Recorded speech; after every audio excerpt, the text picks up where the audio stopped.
The story begins in a rural area of the United States. Early in the morning, Jess watches his dad head out to work, and without wasting any time, Jess grabs his old pair of sneakers and goes straight out to train for a bit, because he loves going for a run. After a few minutes, he comes back home for breakfast. There, he's greeted by his sisters fighting as always, while his mom tries to keep everything under control and take care of the younger kids. Even with all that chaos, Jess continues with his routine like any other day. But when he's about to get ready for school, something stops him. His old sneakers are gone. Confused, he asks his mom what happened, and she tells him she threw them away. She doesn't want her son going to school in shoes that worn out. Jess gets pretty upset, but his mom tries to calm him down and says he can wear a pair that belongs to his sister Brenda. The problem is, those sneakers are for girls. Jess completely refuses to go to school wearing them. Right then, his dad comes back home unexpectedly. Looking for support, Jess explains what happened. But when his mom mentions that they don't have money to buy new shoes, the father simply tells Jess to use Brenda's shoes and walks out of the kitchen. Frustrated, Jess goes out to the yard and takes a black marker to color the shoes and make them look a little more neutral. A few minutes later, he hears the school bus honking. He runs toward it. As soon as he gets on, one of the troublemakers in the back throws a rotten sandwich that splatters on his back. Even so, Jess endures it in silence. Shortly after, his little sister Maybelle sits next to him and tries to talk to him. But Jess doesn't want to hear anything and tells her to go sit with one of her friends. Once in class, while the teacher starts the lesson, two classmates Gary and Scott begin to tease him and say stupid things just to provoke him. Jess gets irritated, but he holds back and stays quiet. Seeing their behavior, Miss Myers scolds them and orders them to be silent. A little later, the principal walks in with a girl named Leslie. He announces that she's the new student in the class. Before she can even reach her seat, all her things fall to the floor, and everyone bursts into laughter. As she picks everything up, Jess watches her curiously. Later, during recess, Leslie heads to the girls' bathroom, but she runs into Janice, one of the most intimidating girls in school. Janice blocks the entrance and tells her she has to pay $1 if she wants to go in. Confused, Leslie tries to trick her to get past, but it doesn't work, so she gives up and leaves. Meanwhile, the other students are organizing a race out on the field. Jess steps up to participate like he always does. At that moment, Leslie joins too, and Gary gets annoyed, saying that the race is only for boys. Jess mocks him and asks if he's scared of losing to a girl. Gary stays quiet and the race begins. Jess starts off strong, leading alongside Gary, but right before the finish line, Leslie suddenly speeds up and passes them, winning the race. Jess is stunned, though deep down he's also excited by the competition. Leslie walks over to shake his hand, but he simply walks away with his sister, leaving her confused. At the end of the day, the siblings return home on the school bus, but when they get off, they discover something unexpected. Leslie gets off at the same stop. Surprised, Jess asks her why she's following them. She simply explains that she just moved in and is now their new neighbor. The next day, the students arrive in class and are greeted by Miss Edmonds, everyone's favorite teacher. The moment she walks in, the atmosphere changes. The kids play instruments, sing, and have fun with her as if it were a little school concert. As the days go by, Jess and Leslie grow closer and closer. One day, while Jess is looking at his notebook, Leslie praises his drawings, and that small gesture strengthens their friendship even more. Later that same week in class, Miss Myers mentions that she's very proud of one student's essay. She calls Leslie and asks her to read it in front of everyone. Excited, Leslie stands up and reads her piece about the time she went scuba diving using a breathing device. As she describes her adventure, Jess becomes completely absorbed in the story and starts imagining every detail as if he were watching a movie in his head. When she finishes, the teacher tells everyone that night, they need to watch a TV program that will be part of their next activity in class. Worried, Leslie raises her hand and admits that she doesn't have a television at home, Her parents believe that kind of entertainment damages the brain, so they don't allow one in the house. As soon as she says it, several classmates start making fun of her and spend the entire day teasing her. On the school bus, sad because of all the bullying, Leslie sits in the very back, not knowing that those seats are usually taken by the class troublemakers. Seeing she's in trouble, Jess rushes over to help her and manages to get her out of there before things get ugly. Once she's safe, the ride continues as usual. Later, Leslie invites Jess to explore the area where they live. After running for a bit, they reach the woods and find a rope hanging from a tree. Excited, Leslie uses a branch to pull it closer and encourages Jess to use it to swing across, though she admits it might not be the safest idea in the world, but that it's worth trying. She goes first, swings across, and then hands the rope to Jess so he can do the same. The two of them have a blast swinging back and forth over and over again, almost like little kids discovering a new game. After a while, Leslie says they should find a place where they can have fun more often, a special spot just for them. Jess doesn't quite understand what she means until Leslie suddenly grabs the rope and swings across to the other side of the creek. Jess gets scared, thinking something happened to her, so he runs after her through the woods.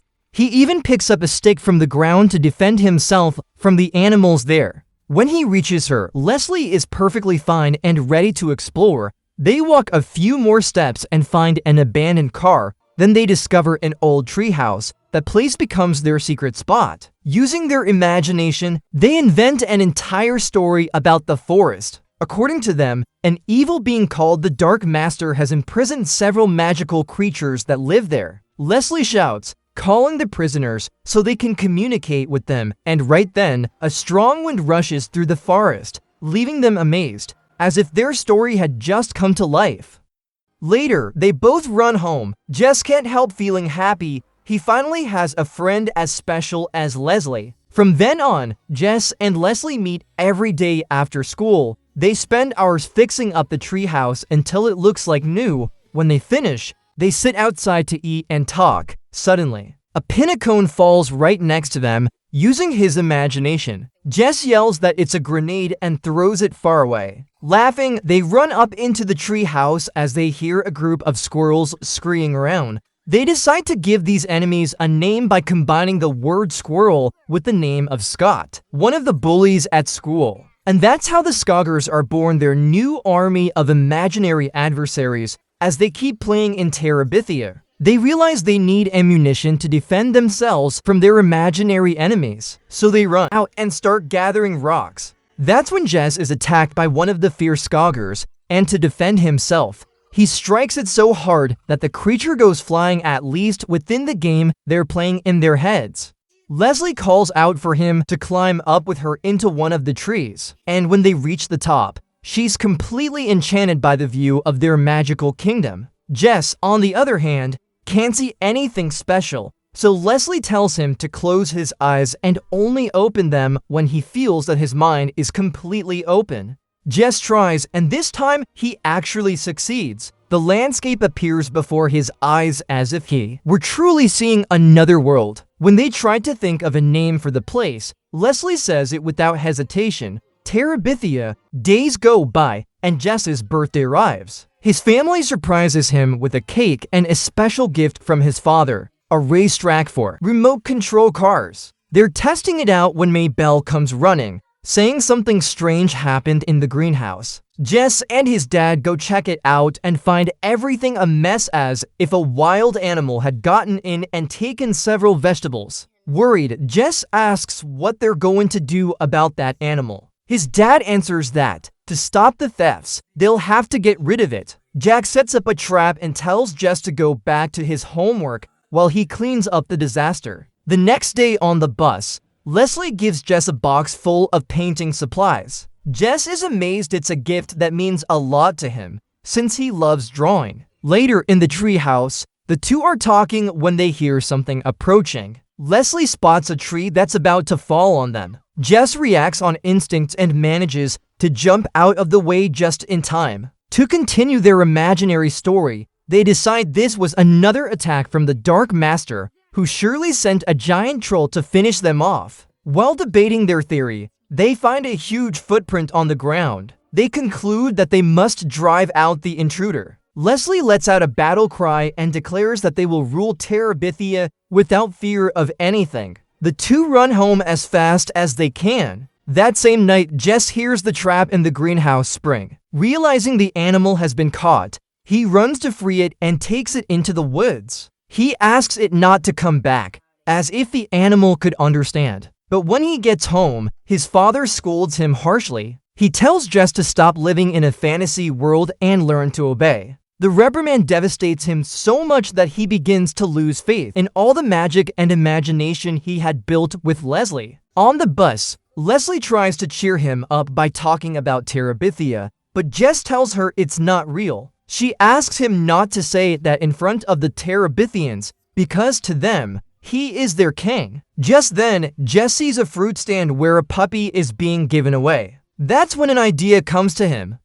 Later, during recess, Maybelle arrives crying because Janice stole her lunch. Jess tells her there's nothing they can do, but Leslie, trying to cheer her up, gathers the younger kids to confront Janice. In the end, they can see it's a bad idea those girls aren't intimidated by anything. To prevent things from getting out of hand, Jess and Leslie pull Maybelle away, explaining that if they start a fight, they'll end up expelled. Later, Jess starts drawing something in his notebook, and the next day, he gives the drawing to Leslie. It's a letter announcing the beginning of giant hunting season. Leslie gets incredibly excited and runs straight to Terabithia to meet him. When she arrives, Jess surprises her with the puppy he saw earlier. She's thrilled and decides to name him Prince Terrian. With their new adventure companion, the two venture deep into the woods. After dodging a group of aggressive birds, they come across something far worse, a giant troll. Without hesitating, they both run so they won't be crushed, but they end up cornered. Just when it seems like there's no escape,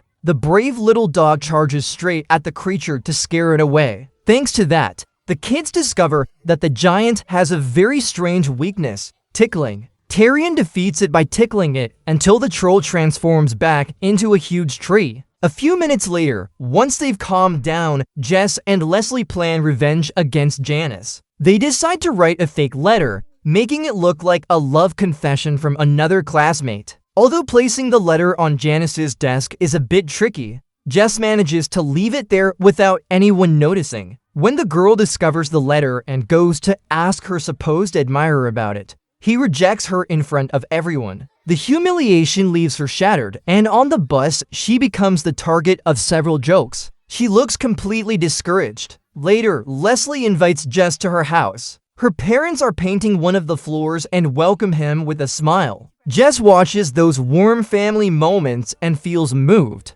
He likes seeing that Leslie has such a happy home. A few days pass, and both of them notice that Janice is still sad and no longer even sits with her group on the bus. Leslie tells Jess that she talked to her in the school bathroom and that after crying for a while, Janice felt a little better. As they talk about it, raindrops start falling, and they decide to run back home. Before saying goodbye, Jess mentions that his family is going to church, and Leslie, excited, asks if she can go with them. The next day during the service, Leslie notices a ray of light coming in through a window and catches it in her purse as if it were a treasure. When they leave, they hear the church bell, which gives them the idea that they should get bells to decorate Terabithia. Hours later, Jack asks Jess to go to the greenhouse to get his drill and hands him the keys so he can open the tool cabinet. Jess does as he's told and brings them to him, but when night falls, his father walks into his room very worried. He asks where he left the keys, and when Jess checks his pockets, he realizes they're gone. Jack gets furious and scolds him harshly, warning him that if he doesn't find them soon, he could lose his job. The next day, Jess goes to the bus in a bad mood. When Leslie and Maybelle hear what happened, they tell him they know exactly where the keys are. Leslie explains that she had asked Maybelle for them because she wanted to take Terrian to Terabithia to surprise Jess. After school, the two go look for the keys in the treehouse. When they arrive, they worry when they see that the water level in the river is rising. Even so, they continue with their mission. During the walk, Jess sees a figure moving between the trees and thinks it might be the Dark Master. Leslie says they need to recover the keys as soon as possible. But before they can run, a group of scout creatures appears and surrounds them. Quickly, they pick up branches from the ground to defend themselves, but they're knocked down. To save his owner, Tyrion bites one of the creatures on the backside, giving Leslie time to kick it away. Seeing how the magical side of Terabithia seems more real than ever, Jess throws himself completely into the game and uses his imaginary metal arm as a weapon to defeat the monsters. After getting rid of the group, they sprint through the forest, tossing pinnacones like grenades to scare away the hawks swooping toward them. However, one of the hawks grabs Leslie and lifts her off the ground. Jess holds onto her with all his strength, and the extra weight makes the creature lose control and crash into a tree. After that, the two run straight to the tree house. There, they use the light Leslie captured the day before at church to illuminate the place. And thanks to that magical glow, they discover the exact location of the keys. But right at that moment, an entire horde of Skaggers appears between the trees, ready to attack. When it seems there's no escape, the defenders of Terabithia receive help from a massive army of warrior dragonflies, which swoops down on the creatures like soldiers. With the path cleared for a few minutes, Jess climbs up the tree to reach the keys. But out of nowhere, one of the hawks strikes him, and he begins to fall. Luckily, before hitting the ground, Jess is caught by the giant troll, who curiously looks a lot like Janice. Seeing how their imaginary world is becoming completely real, Jess and Leslie are amazed. The giant sets the kids down safely, gives them one last gesture of support, and then leaves. Jess opens his hand and reveals the keys he managed to rescue. With everything solved, the two cross the river again using the rope. Then, under the rain, Jess and Leslie say goodbye, and he watches as his friend runs toward her house. The next day, Jess gets a call from Miss Edmonds. She tells him she had planned to take her nephew to the museum, but the boy canceled at the last minute, so she decided to invite one of her best students instead. Excited, Jess agrees to go and spends several hours having an amazing day with his teacher. But when he returns home, his mom hugs him in a panic. Confused, Jess asks what's going on. That's when Jack, his father, tells him the terrible news. There was an accident in the woods. Leslie was crossing the river with the rope. It snapped, and she fell, hitting her head. She didn't survive. Jess goes into shock. He doesn't want to believe it. He runs out of the house and sees patrol cars in front of Leslie's home. Terrified and not knowing what to do, he locks himself in his room, hugs his notebook with Leslie's drawing, and eventually falls asleep. Seeing the state his son is in, Jack gathers his things and tucks him in so he can rest.